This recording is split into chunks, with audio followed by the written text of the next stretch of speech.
अस्सलामुअलैकुम एभ्रिवान। आज मेरो ब्लग सुरु भयो आजदेखि फेरि पनि म हेर्नु गाइज यो उक्का डाँडा हो। हेर्न यहाँ घुम्न आउनुहोस् है। मेरो मोबाइलबाट जति जुम हुनसक्छ त्यति नै भइहाल्यो ल। यो हुक्का डाँडा लिलिलिङकोटको हुक्का डाँडा हो हजुर। हेर्नुहोस् यस्तो रमाइलो देखिन्छ नि। मेरो गाउँबाट यस्तो गर्छु म चाहिँ। अनि मोबाइलमा चार्ज पनि छैन। आज म एक्लै छैन नि गाइज, आज मसँग देउरानी हुनुहुन्छ। तर म आज देउरानी भयो नि डोको ल्याएको छु। मस्त भारी सारी हाल्दैन, भारी हाल्दैन खुस्सिन्छ। यहाँबाट जानु पर्दा म जहिले चप्पल खोलेर जान्छु। त्यहाँ जानुपर्ने त्यहाँ नन्द जानुभएको रहेछ। देख्नुहुन्छ कि नयाँ त गाइज। ओहो देख्नुहुन्छ नन्दश्री त्यहाँ हुनुहुन्छ है। अब हामी पनि जाने त्यहीँ हो ल।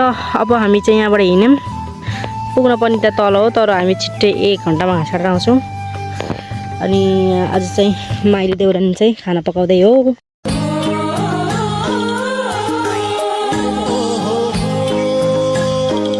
देउरानी चाहिँ खाना पकाउँदै हो। अनि हामी 3 जना घाँस काट्न यसरी हामी चाहिँ घरमा मिलिमिली काम गर्छौँ कि साथीहरू। 3जना घरमा बसेर के गर्ने हो र, एकजनाले पकाउने हो। त्यही एकमुठी भात पकाउन नि 3जना बस्ने कुरो भएन। त्यही भएर हामी चाहिँ म चाहिँ घाँस काट्न आइदिएँ होइन। म चाहिँ बेलुका पकाउँछु क्या। दिउँसो फेरि मेरो माइली देउरानी चाहिँ स्कुलबाट आएपछि मेरो माइली देउरानी पनि शिक्षक हो नि त साथीहरू, शिक्षक। त्यही भएर अनि चाहिँ गाडी कराइसक्यो। 8 साढे 8 त होइन नि। हामी चाहिँ यो गाडी कराएपछि चाहिँ 8:30 भयो भन्ने बुझ्छौँ कि, तर भएको छैन। अनि माइली देउरानी चाहिँ अब अहिले चाहिँ खाना पकाउँछिन्। अनि स्कुलबाट आएपछि चाहिँ अनि घाँस काट्न जाने, अनि मैले पकाउने हो गाइज। म चाहिँ बेलुकामा सधैँ पकाउँछु। तर वास्तवमा नि साथीहरू यो घाँस काट्नुभन्दा त पकाउन घरको कामहरू गर्नु दुःख हुन्छ नि, थाहा छ कसरी त्यस्तो लाग्छ। घाँस काट्ने एकचोटि सर काटेर हिँड्ने हो नि गाइज। तर किचनमा पकाओ, भाँडा माझ, सफा गर, यताउता कामदेखि न आफूले फुर्सद चाहिँ पाइन्न साथीहरू। यदि किचनमा राम्रोसँग काम गऱ्यो भने चाहिँ त्यस्तो हुन्छ। मैले चप्पल खोलिनँ साथीहरू, आज पानी परेको छैन। त्यही भएर नखोल्या रहेछु ल। मात्र भन्दा म त यहाँ गुल्टुङ जान्छु। अब यो मेरो भ्लग आउँछ। तर म चाहिँ चप्पल नखोले पनि डर त लाग्छ क्या साथीहरू। म त यस्तरी सुस्तै हिँड्छु कि यस्तरी। घाँस भयो भने त काट्नु त मजा आउँदो रहेछ नि। कस्तो घाँस छ यहाँ। यिनी चाहिँ मेरो काइली देउरानी हो नि, काइली। यिनको माइत चाहिँ रूपाकोट हो। मेरो मामा घरतिर, मेरो मामा घर पनि रूपाकोटै हो भन्नाले रहेछ। मामा हुनुहुन्छ त्यता। अनि अरू मामाहरू त काउसेती नै हुनुहुन्छ। काउसेती हो नि त गाइज मेरो माइत चाहिँ। हाम्रो गाउँ यस्तो रमाइलो छ नि। कुनै दिन घुम्न आउनु होला। म हजुरलाई एड्रेस दिन्छु। घुम्न चाहनुहुने दर्शकबिनहरूले चाहिँ कमेन्ट गर्नु होला। अनि म घुमाइदिन्छु। अनि हाम्रो घर प्रशस्त जे छ अर्ग्यानिक कुराहरू त्यही खुवाएर पठाउँछु। यतिखेर चाहिँ भैँसीको दुध छ। म चाहिँ चिया पकाएर दुध, ओरिजिनल दुध मात्र खान्छु भनिन्छ। ओरिजिनल मही मात्र खान्छु भनिन्छ। अनि होइन म चिया खान्छु दुध हालेको भन्दा नि छ है। यतिखेर चाहिँ मकै छ नि त, मकै खान्छु पोलेर भन्दा नि छ। तर सुकिसकेको छ है गाई। त्यतिखेर मकै चाहिँ यस्तै हो। म चाहिँ एकदम छिटो बोल्छु। म बोलेको चाहिँ कसैले बुझ्दैन। तपाईँहरू चाहिँ ध्यान दिएर सुनेर बुझिदिनु होला। अब म चाहिँ काम गर्नुभन्दा बढी बोल्छु क्या। हेर्नु नि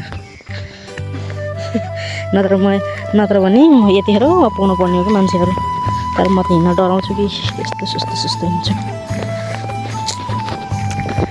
अनि म चाहिँ घाँस काटेर ठ्याक्कै 8:30 बजीतिर भ्यायो भने त घर गएर बाउलाई खुवाएर स्कुल जानु भइन्छ नि त गाइज। स्कुल पनि जानुपर्छ। स्कुलमा गएर केटीकेटीलाई बिरामी हुँदा हेरिदिनुपर्छ। म चाहिँ विद्यालय नर्स हो साथीहरू। अनि विद्यालयमा चाहिँ स्वास्थ्य सम्बन्धी चाहिँ यसो हेर्ने काम चाहिँ गर्छु मैले। हामी चाहिँ घाँस काट्ने ठाउँमा आइसक्यौँ। तर यतै काटेन हुन्छ, जता काटेन हुन्छ है साथीहरू। जति पनि छ घाँस। तपाईँहरू डोको लिएर आउनुहुन्छ कि यतिखेर नाम्लो मात्र लिएर आउनुहुन्छ कि आउनुहोस् घाँस काट्न। यता आउनुहोस्, जति पनि छ।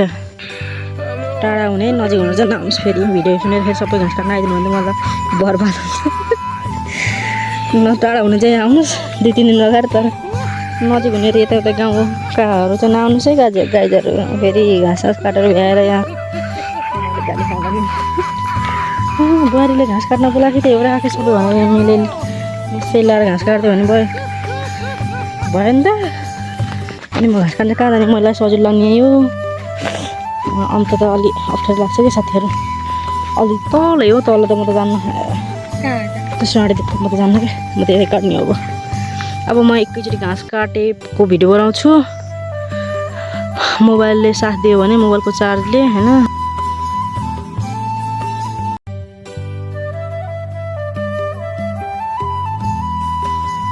अब हामी चाहिँ घाँस काट्न सुरु गरौँ भने गाछ मजाले घाँस काट्यौँ यसमा चाहिँ देउराले घाँस काट्दैछिन् अनि त्यसपछि मैले भिडियो बनाइदिएको थिएँ मेरो मलमा चाहिँ 4 थियो साथीहरू जम्मा कति पर्सेन्ट थियो भन्दाखेरि 7-8 होइन 17-18 भए पनि यो भिडियो बनाउँदा चाहिँ छिटो जान्छ कि मैले चाहिँ मोबाइल त्यहाँ अगाडि राखेर अनि यस्तो घाँस काट्दै बसेँ घाँस काट्दै गरेँ होइन अनि घाँस काटेँ हेर्नुहोस् गाइस तर मोबाइलले चाहिँ बिचमा साथै छोडिदिन्थ्यो नि साथीहरू हुन त मैले चार्ज गरेर गएको भए हुन्थ्यो यस्तो आज त मैले डोको लगाएको थिएँ नि त अनि डोको लगाएपछि त डोकोमा घाँसहरू हालेको यता बनाउँछु भन्थेँ के अरे यो चाहिँ सबै नै मोबाइल नै कति पर्सेन्ट थियो 5% थियो क्या 5% चार्जबाट चाहिँ साथीहरू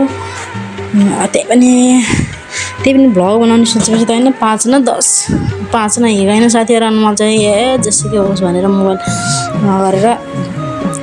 गरेको त मोबाइल त्यतिकै भिडियो बनाउनु छोडेको त मोबाइल त स्विच अफ भएछ त्यसपछि उताको भिडियो चाहिँ मैले बनाउन पाएन साथीहरू अनि देउरानी पनि मोबाइल नलगेको रहेछ अनि त्यही भएर बनाउनु पाएन र केही छैन साथीहरू अनि म चाहिँ अनि घाँस काटेर आएर अनि बाबुलाई हात खुट्टा धोइदिएँ मैले पनि धोएँ बाबुलाई खाना खुवाएँ मैले पनि खाएँ अनि त्यसपछि ड्रेसहरू लगाएर अनि यति काम गर्नु पनि यो मुखले भन्दा चाहिँ सजिलो भन्छ साथीहरू मुखले भन्दा चाहिँ सजिलो भन्छ है काम गर्दा चाहिँ त्यही काम पनि मेन त बाबुले भात नखाइदिएरै पिर पर्छ क्या एकछिन खाना चाहिँ किन गर्ने हो होइन अनि 2-चोटि गालीहरू गरेपछि बल्ल भात खाने अनि हो यही गर्दा टाइम जान्छ कि म चाहिँ घाँस काटेर 8:40-45 तिर आएको थिएँ तर पनि स्कुल जान रेडी हुँदाखेरि 9:45 भएको थियो कि घाँस काट्नुभन्दा बढी टाइम लाग्छ साथीहरू मलाई चाहिँ स्कुल जानलाई कि बाबुले गर्दाखेरि अनि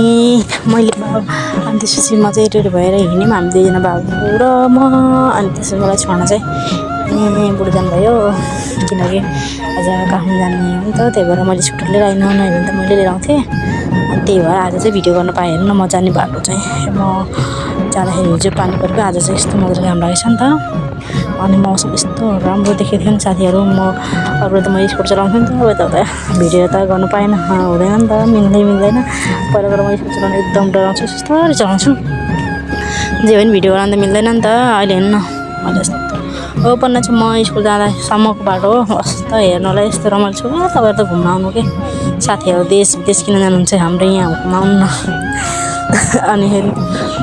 अनि यही हो अब स्कुल पुग्ने बेला भयो अझै छ कि साथीहरू यो चाहिँ कुन ठाउँ भन्छ भने उर्सिङ भन्छ क्या उयो छ नि यो उर्सिङहरूको यो चाहिँ उर्सिङ छ नि यहाँको चाहिँ जनताहरूको पार्टी प्यालेस जस्तै हो जे होस् यता के अरे बिहे बर्दिन त हुन्छ त्यहीँ पकाउने यता गर्छ नि त यो चाहिँ एकदम राम्रो हो कि आफ्नो घर आउँदा त्यहाँ आएर बिहेहरू अनि त्यसपछि व्रतबन्धन अनि भात खुवाइ के जे फङ्सन हुन्छ नि त्यहाँ गर्छन् क्या अनि कति राम्रो फुल छ साथीहरू यो उर्सिङमा कति राम्रो लगाएको छ नि तर अनि बिस्तारै म चाहिँ अब स्कुल पुग्नै लाग्यो कि अब 1 मिनट नै छैन यहाँदेखि स्कुल पुग्नलाई अनि मैले चाहिँ आज भिडियो यस्तो राम्रो मौसम देखेको थियो नि फेरि हेर्नु न मान्छे सानो देखेको छु अनि त्यसपछि अनि मेरो भ्लग चाहिँ यो साथीहरू मैले चाहिँ अब एकदम लगातार बनाउँछु भन्छु यो फोटो यो भिडियो एडिट गर्नु यस्तो लाग्दो रहेछ नि साथीहरू म स्कुल गएँ क्या हेर्नु स्कुल पुगेँ आज ढिलै भएको थियो अनि सबै हामीले गेट म्याम पनि उता हुनुहुन्छ म्याम चाहिँ बाबालाई छोड्न स्कुल जानुभयो उतापट्टिको स्कुल अनि ढिलो भइसकेको थियो साथीहरू अनि म चाहिँ साथीहरू स्कुल पुगेपछि चाहिँ बच्चालाई आइरन चक्की दिन गएँ पहिला चाहिँ 7 क्लासबाट सुरु गरेँ अनि 7 क्लासबाट सुरु गरेपछि 6, 8, 10, 11, 12 सबलाई खुवाइदिएँ साथीहरू 9 पनि फेरि सबलाई आइरन चक्की दिएँ अनि त्यसपछि चाहिँ उनीहरूको एक्जाम थियो त्यसपछि एक्जाम दिए विद्यार्थीहरूले एक्जाम अझै पनि दिँदैछन् यतिसम्म भिडियो हेरेर साथ दिनुभएकोमा धेरै धेरै धन्यवाद धेरै धन्यवाद।